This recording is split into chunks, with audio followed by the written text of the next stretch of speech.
Bien, bonjour. Donc, on va reprendre un petit peu ce début de chapitre euh, où je vous ai présenté en fait la nouvelle forme des nombres complexes. Mais en fait, je vous ai expliqué qu'il y avait une première partie avec des formules trigonométriques que je vais vous présenter maintenant. Donc, on va reprendre un petit peu ça. On va faire comme si on n'avait pas fait encore le chapitre, on n'avait pas commencé. Et donc, on va reprendre. Donc, ce chapitre, ça s'appelle formule trigonométrique.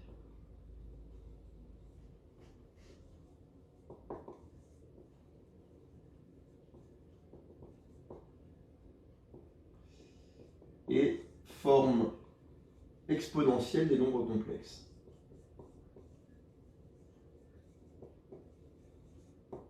Alors, cette deuxième partie sera évidemment le cœur de ce chapitre, les formules trigonométriques. C'est une première partie qu'on va peu développer, mais qui fait partie de votre programme, donc c'est important qu'on le présente. Bien, donc on va commencer par d'abord les nouvelles formules trigonométriques. Donc, Quentin, formule trigonométrique.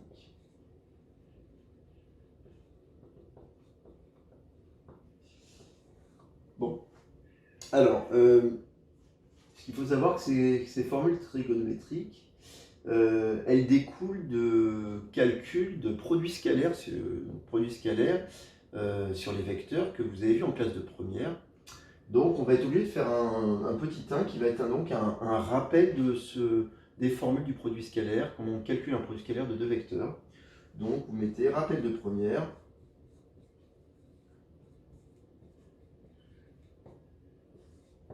produit scalaire, produit scalaire. Bien.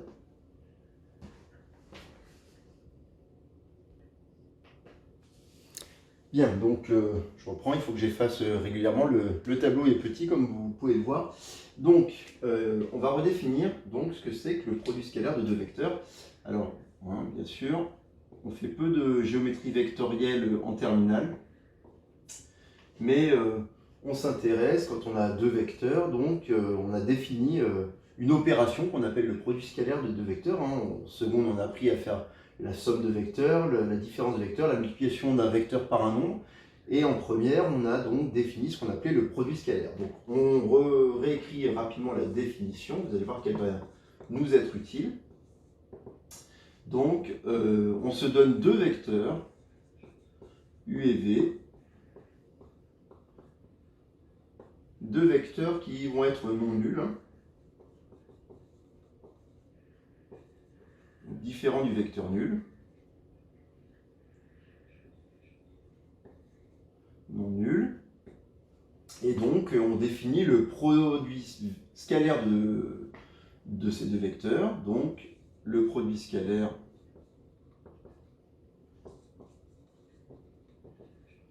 de U et V et le réel, noté U.V, on dira U scalaire V, tel que. Alors, tel que quoi? Voici ce qu'on a pris comme définition du produit scalaire. Donc, pour calculer le produit scalaire, c'est donc la norme du vecteur U, qu'on écrit vecteur U entre deux barres, comme ça, multiplié par la norme du vecteur V, multiplié par le cosinus de l'angle orienté des vecteurs U et V. Alors, on se rappelle que quand on a deux vecteurs U et V, ces deux vecteurs forment un angle orienté. On note comme ceci, U, V, comme ça. Bien, donc, très important, un produit scalaire, c'est un réel. Donc c'est un réel et est défini par cette formule-là. Donc ça tient compte de la norme des vecteurs et de l'angle entre les deux vecteurs. Bien, ça c'est quand les deux vecteurs sont non nuls, mais on a souvent besoin quand même de définir ce que c'est que le produit scalaire de deux vecteurs quand un des deux vecteurs est nul. Et donc, deuxième partie de la définition, donc si U est égal au vecteur nul où V est égal au vecteur nul, alors U scalaire V est égal à 0. Donc voilà notre définition qui nous permet de finalement définir le produit scalaire de deux vecteurs.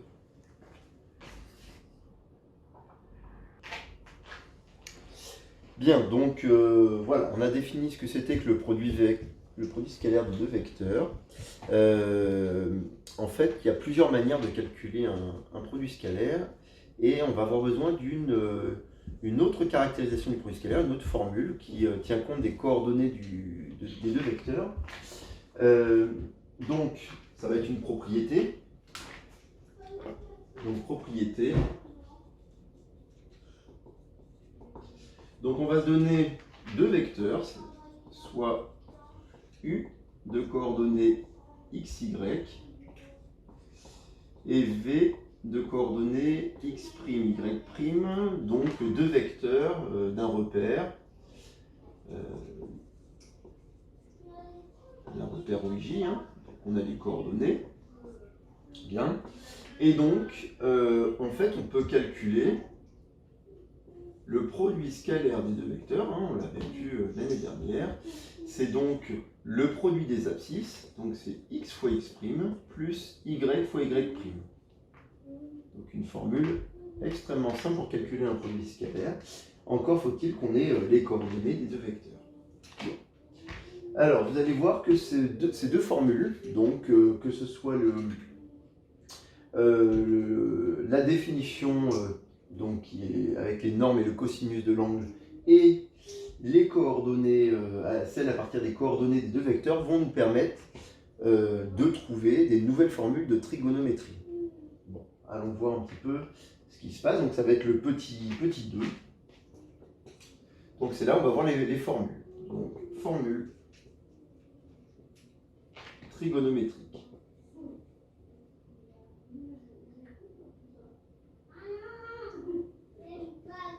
Bien. Alors, on a plusieurs formules trigonométriques, on va en avoir finalement plusieurs sortes, mais on va démontrer que la première de manière complète, et puis on en admettra certaines, voilà, qui sont, puisque l'objectif c'est évidemment de comprendre d'où viennent ces formules, mais on ne va pas passer trop de temps sur la partie démonstration. Donc la première formule, la première démonstration, ça va être donc l'objectif, ça va être, connaissant deux nombres réels,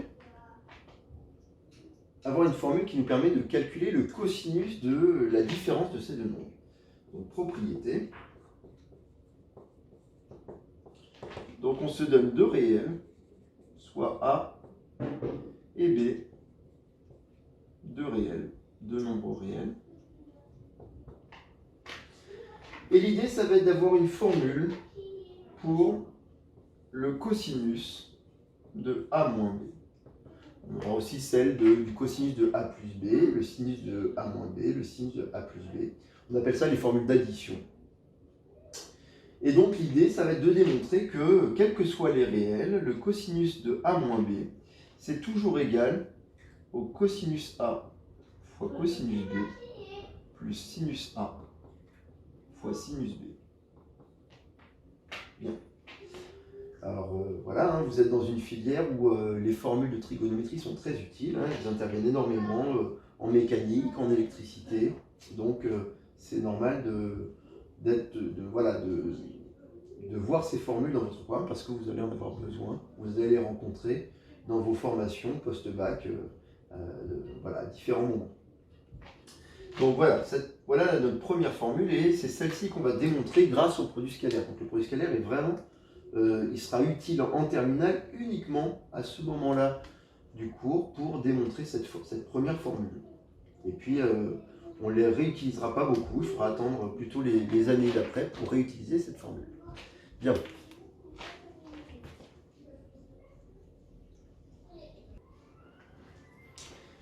Bien, donc voilà pour la démonstration. On va donc voilà, on va faire la démonstration de cette première formule. Donc,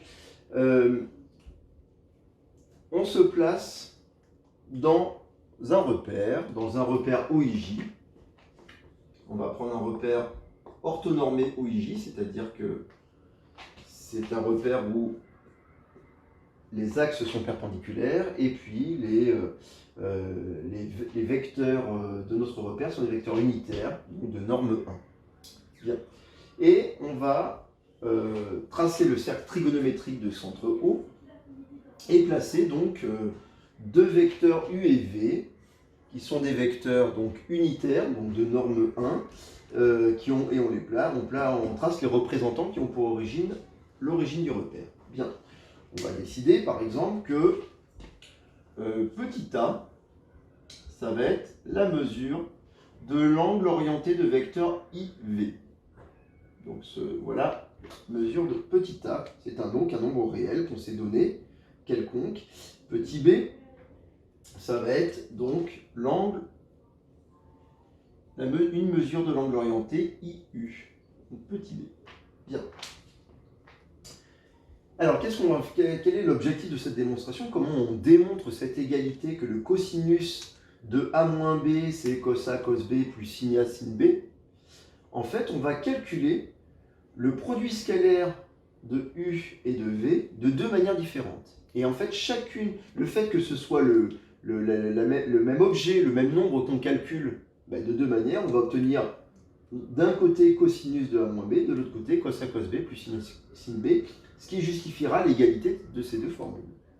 Donc, comment calculer un produit scalaire de deux manières différentes? Je vous l'ai expliqué. On a la définition et puis on aura la propriété qui utilise les coordonnées.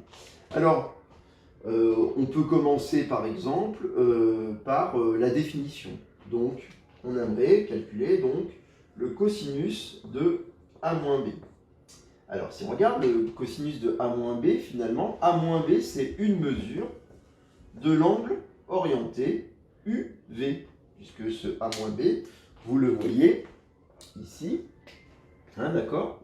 Voilà, on peut représenter ici A moins B qui est là, et donc c'est bien le cosinus de l'angle orienté UV. Bon. On disait donc qu'on a besoin de calculer le produit scalaire U scalaire V, et U scalaire V, d'après la définition, on sait que c'est la norme de U fois la norme de V fois le cosinus de l'angle orienté UV. Mais l'angle orienté UV, comme on vient de l'écrire, c'est le cosinus A moins B. Et norme de U, norme de V, puisqu'on a choisi que U et V étaient des vecteurs unitaires qui avaient une norme qui était égale à 1, d'accord? Et bien, le produit scalaire de U et de V, c'est donc 1 fois 1 fois cosinus A moins B. Autrement dit, le produit scalaire est égal au cosinus de A moins B.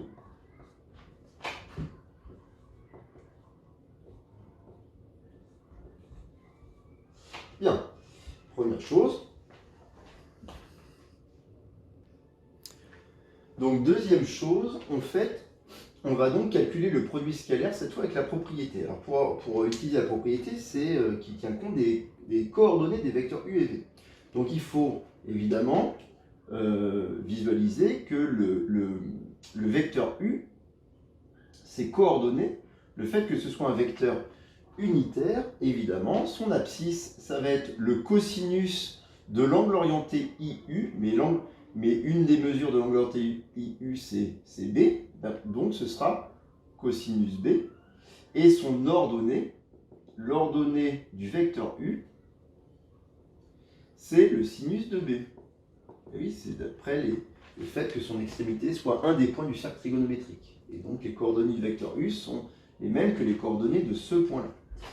Pareil pour le vecteur V. Le vecteur V, il a une abscisse qui est le cosinus, cette fois de A, donc c'est cosinus A, et il a une ordonnée qui vaut sinus A, puisque l'angle, si vous voulez, le vecteur V fait un angle avec le vecteur I, qui est notre vecteur unitaire de notre axe d'abscisse, fait un angle de A. Donc c'est les coordonnées du vecteur V, c'est donc les coordonnées de ce point-là, c'est-à-dire cos A sinus A. Ok, donc maintenant on peut calculer le produit scalaire grâce cette fois à la propriété. Donc le produit scalaire de U et de V, c'est donc le produit des abscisses, c'est-à-dire l'abscisse du vecteur U fois l'abscisse du vecteur V, mais l'abscisse du vecteur U, on a dit que c'était cosinus A, cosinus B, pardon, fois l'abscisse du vecteur V, c'est-à-dire cosinus A, plus l'ordonnée du vecteur U sinus B,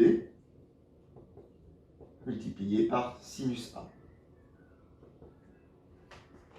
Et donc on a maintenant, ben voilà, il y a une deuxième expression de U scalaire V. Et donc avec ces deux expressions-là, puisque U scalaire V c'est cosinus A moins B, et que U scalaire V c'est cos B cos A plus sin B sin A, on pourrait dire cos A cos B plus sin A sin B parce qu'il y a commutativité de la multiplication, de l'addition, etc. Et donc, ben, on obtient évidemment, grâce à ces deux formules, on obtient bien que quel que soit A et B réel, le cosinus de A moins B, c'est toujours égal à cos A cos B plus sin A sin B.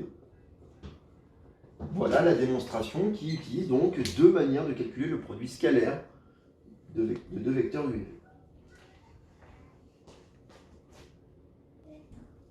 Bien, donc reprenons. Donc, je vous ai dit, il y a plusieurs formules d'addition. Donc ces fameuses formules d'addition, on a donc la première qu'on a déjà écrite et qu'on vient de démontrer, et puis on va admettre les trois autres qui se ressemblent.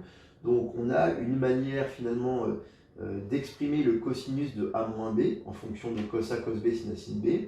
On va avoir aussi les mêmes types de formules pour le cosinus de A plus B, sinus de A plus B, etc. Alors, cos A plus B, ça se démontre assez facilement, puisqu'il suffit finalement de se ramener à la première expression quand on veut le démontrer évidemment, ce cos A plus B, c'est cosinus A moins B. Donc en appliquant la première formule, on peut démontrer facilement que ça nous donne cosinus A fois cosinus B moins sinus A fois sinus B. Alors, ça va venir des propriétés de cosinus et sinus. Voilà. Donc, on reparlera s'il y en a qui ont besoin de comprendre pourquoi ça donne ça. Je vous le réexpliquerai. Sinus A moins B, cette fois, on va obtenir du sinus A cosinus B moins cosinus A sinus B. Et sinus A plus B, ça va donner sinus A cosinus B plus cos A sinus B. Voilà les quatre formules d'addition. Donc là, vous apercevez évidemment qu'on peut voir que pour les formules d'addition du cosinus, les cosinus et les sinus sont bien séparés, alors que là, il y a du sinus fois cosinus dans les formules d'addition du sinus. Bien. Bon, on va tout de suite voir une petite application de cette propriété, à quoi elles peuvent servir en particulier, même si ce ne sera pas l'objectif. Cette année, on n'ira pas très loin, on ne fera pas beaucoup d'exercices de trigonométrie, mais on aura vu ces formules et on les aura utilisées dans quelques cas.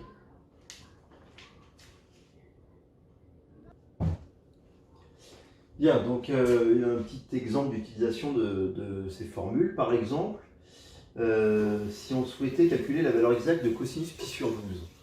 Alors, je vous rappelle qu'on connaît par cœur les cosinus de pi sur 3, pi sur 4, pi sur 6. Ça fait partie de ce qu'on appelle les valeurs remarquables des cosinus et sinus.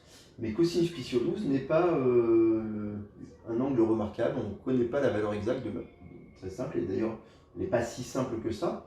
Donc l'idée c'est d'être capable d'exprimer, d'utiliser les cosinus de pi sur 3, pi sur 4, pi sur 6, c'est-à-dire ces valeurs-là qu'on est censé un peu connaître par cœur, pour calculer cosinus pi sur 12. Alors, comment? Il faut avoir remarqué, et ça, sûrement qu'on vous aiderait à le trouver, qu'en fait, lorsqu'on calcule pi sur 3 moins pi sur 4, donc cette différence-là, en mettant le même dénominateur, on va s'apercevoir que ça fait 4pi sur 12, on met tout sur 12, moins 3pi sur 12, Et donc ça fait pi sur 12. Autrement dit, pi sur 12, c'est donc la différence entre pi sur 3 et pi sur 4. Et donc si je souhaite calculer le cosinus de pi sur 12, en fait je veux calculer le cosinus de pi sur 3 moins pi sur 4. Or, j'ai des formules d'addition. Je sais maintenant calculer ou exprimer le cosinus de A moins B en fonction de cos A, cos B, sin A, sin B. Donc je peux évidemment l'appliquer ici. Donc d'après mes formules d'addition, ça fait cosinus pi sur 3 fois cosinus pi sur 4 plus sinus pi sur 3 fois sinus pi sur 4. Et comme je vous l'ai dit, ça, ce sont des valeurs remarquables que vous avez appris, utilisées avec les complexes, utilisées à différents moments, entre la première et la terminale. Donc, on prend son petit cercle trigo si on n'est plus très sûr pour retrouver les valeurs. Cosinus pi sur 3, ça fait 1,5. Cosinus pi sur 4, racine de 2 sur 2. Sinus pi sur 3, ça fait racine de 3 sur 2. Et sinus pi sur 4, ça fait racine de 2 sur 2. Il ne faut pas hésiter à refaire rapidement un petit cercle trigo comme ça, mettre les trois mesures d'angle, rappelez-vous, pi sur 6, pi sur 4, pi sur 3. Les valeurs de cosinus, rappelez-vous, c'est 1,5, racine de 2 sur 2, racine de 3 sur 2. Et pareil pour les sinus, 1,5, racine de 2 sur 2, racine de 3 sur 2. Bien. Ça, vous devez être capable de le faire très vite à chaque fois quand vous avez besoin de retrouver ces valeurs remarquables. Donc, ça nous fait donc du racine de 2 sur 4, plus racine de 3 fois racine de 2, c'est racine de 6, plus racine de 6 sur 4, c'est-à-dire racine de 2 plus racine de 6 sur 4, qui est une valeur remarquable. On ne peut pas réduire cette somme, on n'a pas de formule avec la somme de deux racines carrées comme ça. Donc c'est cette valeur-là qui est la valeur exacte du cosinus de pi sur 12. Donc voilà comment, par exemple, en trigonométrie, évidemment, ces formules vont servir pour trouver d'autres valeurs de cosinus et sinus d'angles qui, a priori, on ne connaît pas par cœur. Voilà un premier exemple. Donc, ça va clore cette première vidéo là, de ce nouveau chapitre sur les formules trigonométriques. On a encore quelques formules que je vais vous montrer avant de faire le lien avec les nombres complexes, la deuxième partie des nombres complexes.